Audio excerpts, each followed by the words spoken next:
My name is Jay Breland. So in this space, basically there was a bush taking up, a third of the backyard.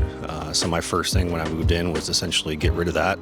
And I wanted to essentially have a place for my kids to play, run around in a safe space, and have our family and friends over as well to kind of all interact together and be outside and enjoy the Florida weather. I wanted an artificial turf to be kind of safe for the kids to play on. I intend to put a nice play set there.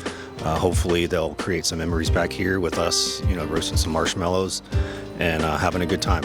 And then while the adults kind of sit back and have a drink next to the fire pit, which plans to go in there, just all be outside and be together. And there's enough space on the turf to set up a softball net and maybe even a golf net for Dad. And I'll tell you, the guys from Jax Outdoor Solutions did a great job, customized it to what I wanted, gave me some ideas and tips, and I'm really, really looking forward to spring and the great weather outside.